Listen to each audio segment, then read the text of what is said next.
I know absolutely nothing about Digimon. Pokemon is my entire life, so why would I need to branch out? Well, I happen to be a very open-minded person, and the only way to prove that is to play a Digimon game for the first time. I wanted to see if, putting all my bias aside, I could bridge the gap between the two, and they could live together in harmony in my tiny little brain hobby drawer. So thus began my journey on finding the perfect Digimon game to start out with. At first, I didn't think that would be a difficult feat. Every community kinda has the general agreed consensus on what media is best to consume as a newcomer, right? All it takes is a quick Google search, I play what the internet people tell me, and now I'm a Digimoner. Well, apparently not here. I've come to realize that it's a bit complicated for them. Everywhere I looked, there were threads upon threads of people trying to agree on what Digimon game is even good in the first place. Pretty much every comment I read said something along the lines of, "This game is pretty good, yeah, except for these things," or "This game is great,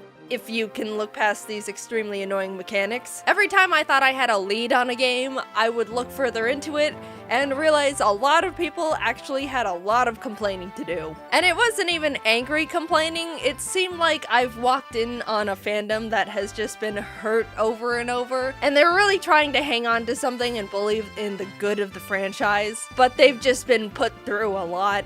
You know, kind of like the Sonic fandom. I've never had to do so much research just to find a single game in a franchise that people can just all agree is good. People were talking about how they like Digimon World, but apparently it's like a tedious and frustrating Tamagotchi game where you just start over if they die. Digimon World 2 is apparently a dungeon crawler, but extremely grindy and complicated, and I read a lot of people complaining about it just being bland. People said Digimon World 3 is a typical RPG, but the battles get tiring and annoying, lots of backtracking and never feeling like you get anywhere. Digimon World 4, Digimon World Championship, the list goes on and on, con after con. I spent multiple research sessions searching, even opted for a last-ditch effort by asking Twitter. Everyone was saying different things. No one seemed to be able to agree that there was just one game that was overall good and easy to start with. And Digimon fandom,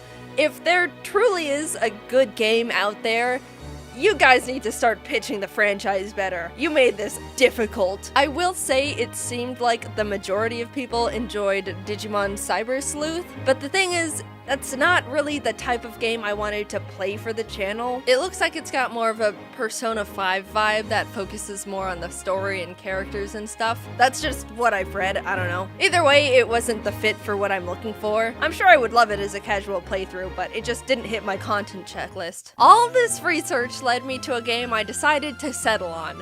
Digimon World Dawn. It didn't seem perfect, I saw complaints with it, but I thought, you know, it seemed like the same amount of complaints other Digimon games were getting, and there were enough people talking positively about it. I figured I could look past the criticisms, maybe even if I was aware of them beforehand, they wouldn't bother me too much. And plus, I thought it looked nice. I like the pixel art, and I'm a sucker for good pixel art. So after all that, all the research, knowing the flaws beforehand, having a positive mental attitude, I settled on a good enough Digimon game, right? Something at least playable, right?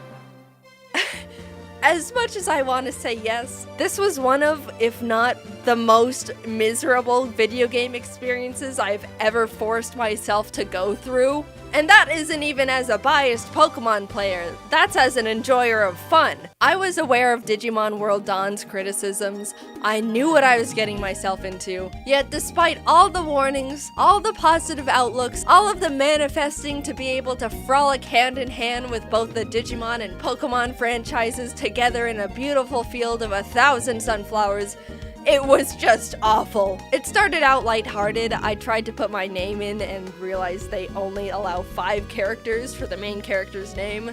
So I'm Jaden. Before any gameplay, I'm given 4 different packs of 3 Digimon. The Balance Pack, Attack Pack, Speed Pack, and the Japanese Pack. And honestly, I was shocked to see how huge and powerful they all looked. Look at these big men! Pokemon starters don't look like this. This is awesome! I chose the Attack Pack because the big worm guy was my favorite, and then the game forces me to nickname all my Digimon. It's not an option, and if I try to name them their original Digimon names, I can't, because they don't give me enough characters. Again, out of everything I read about this game, this is hilariously not mentioned in anyone's criticism list. I don't know if it's a Digimon thing, or I don't know. So here I, Jaden, am with my Charmon, Tony Tiger, and Big Worm. I'm not even given a chance to breathe before I'm thrown into this Digimon gang tournament, having to fight for my Digimon and friends' lives and glory in an environment I'm not even sure how to comprehend. Like, first of all, where are we? This sure doesn't look like the States. Or Japan, I think. Also, what is a Digimon? I win by figuring it out, kind of, not really. Still don't know what's going on. And then win a few more times before the tournament is over and our team or gang or something, Light Fang, is the winner. Yay, Jaden! You won the tournament for us!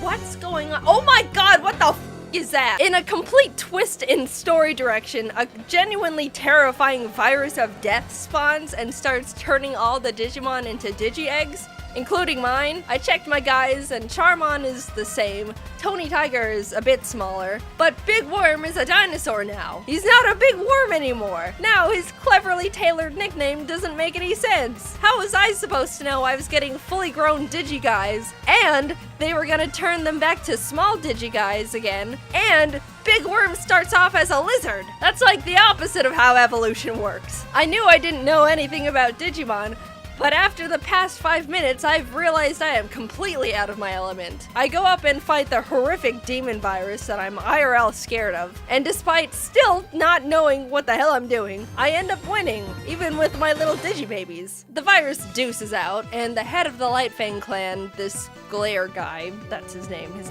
Glare, is like, this is so weird.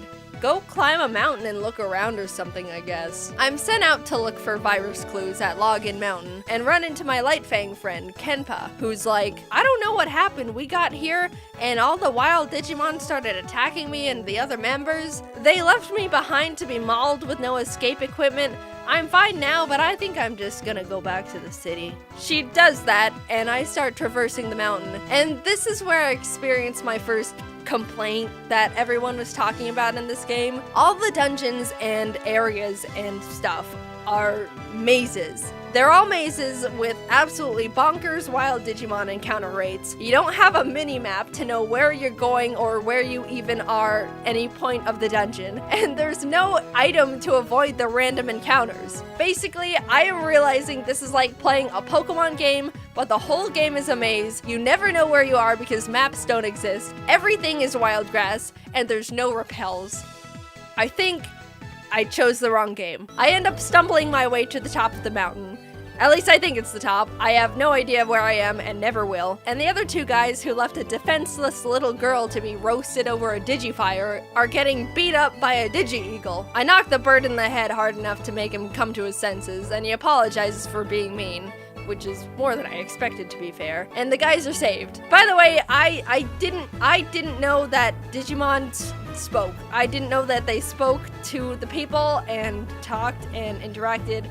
It's weird to me, and I never quite got over it. We return to the city and everyone's like, great job, Jaden, and then suddenly I'm left alone with absolutely no idea what to do or how to continue progressing. I'm trying to figure out if I have to like talk to someone or walk into the right room and someone's like, Jaden, we're all being traumatically and irreversibly turned into Digi-eggs over here, or something, I don't know. And I do want to make sure you guys know that even the main hub is a maze. The amount of time I spent trying to figure out where I even am in the supposed safe space of the city overworld was pure comedy and frustration. Why is everything in this game perfectly designed to try and make me never open my DS ever again? I am just wandering around, walking in what I am 60% sure is a circle, left in the dark on what actions I need to take to keep playing a game I no longer want to play. I look it up and figure out that if I want to progress the story, I need to earn it. I have to walk into this building, talk to the Digi-clerks, and complete multiple useless side quests that have nothing to do with anything to unlock another chunk of the main game. And let's not forget, all the dungeons are mazes. I said that already, but I want to reiterate. I have to go through mazes sometimes multiple times, to unlock the important maze. But only for a little bit, after I earned just a biscuit, just a crumb of that sweet, sweet story nectar. I'm humbled yet again by being told to go play more errand boy in more pointless mazes as the cycle continues. Surely this game is not serious. Surely this game didn't get an overall average to decent rating on multiple game review sites. Surely the people who said this game was pretty good, all things considered, were secret enemies hoping to pull innocent victims into their dark, dark digiweb, looking to either break the weak or torture the strong. What is going on? Am I the only one who thinks this game was meant to be given to hostages to torture information out of them? I'm 3 hours in and I'm straight up ready to spill my mother's maiden name. And I still don't even know how to play the thing or what a Digimon is, because no, I do not want to read a Bible's worth of tutorials. I'm gonna do it. I'm gonna be the first person to use a Nintendo DS to kill a man. Let me cut this whole show short and just tell you the entire non-fluff plot of the game. Evil Fountain of Youth of Death virus turns all the Digimon into Digi-Eggs. Lightfang Clan thinks Nightcrow Clan is behind it because their chief is acting strange. Nightcrow Clan thinks Lightfang Clan is behind it because their chief is acting strange. The two realize neither of them are behind it because they've been mind-controlled to act strange. They find out there's an evil Digimon virus thing behind it all. Jaden beats it up. It fades away and credits roll immediately. Bruh. How long did it take me to experience that story? 15 in-game hours. And I was cheating! I was using speed up and EXP codes and guides and ibuprofen. That time could have easily tripled if I was being a good little squeaky clean angel playing the game in its purest, most intended form. But if I did that, I would have thrown myself into the ocean. And even using all the resources I could find, it still was not a fun experience. Here's a clip of me trying to read a guide after my 5th time of being completely lost in a maze dungeon. If you've unlocked the macro sea, go there and head south, then go up and right to head to the south path leading to another screen, then go left after another screen, then go to the big bridge looking thing on the left. If you don't have the key, head south. Oh my god. I didn't understand any of that. I'm freaking out, dude. Not only was I subjected to maze after maze after maze, wild encounter after wild encounter, but throughout all of that, the game still expected me to do a cement mixer amount of grinding. No way, Jose! Do you know how many layers deep this agony cake is already? You want more? Sir, I am but a husk. As you can see, there is not a molecule of serotonin, dopamine, or endorphins in this lifeless body. There is nothing left for you to take. You have created a human raisin. I'm really sorry, Digimon fans. I really have nothing against Digimon as a whole. In fact, I absolutely loved a lot of the Digimon designs. When it comes to monsters and creatures, I have to admit, I am an edgy bitch. So I absorbed those guys like they were a little puddle of muddy water in a scorching barren desert. Because metaphorically speaking, that's what they really were to me. Look at all these fellas! I'm surrounded by everything I could ever want in a monster. Pokemon could never. Maybe Aggron. I even got Big Worm back. He's my friend forever. Despite all my efforts, I chose the wrong Digimon game. I really did try. I'm sorry I didn't play Cyber Sleuth. I didn't know the other option was 1,000 punches to the skull. Regardless of the pain this game has inflicted on me, I can, against all odds, say I am coming out of this experience a bit of a Digimon enjoyer. Maybe I still don't know a single thing about any of it, but I have some favorite guys. I think they're cool. This evil game somehow didn't tarnish my view on Digimon as a franchise. I am damaged, but I forgive. One day I will play Cyber Sleuth and hopefully be able to commit to being a fully fledged Digimon fan. That's how I think it works. Until then, Digimoners, I'm worried about you. Please seek therapy. Hello, thank you for watching another video. If you're still here, I would like to announce secretly that I have an announcement, and it's gonna be announced in a couple days, so stay tuned. Alright, cool. Thanks.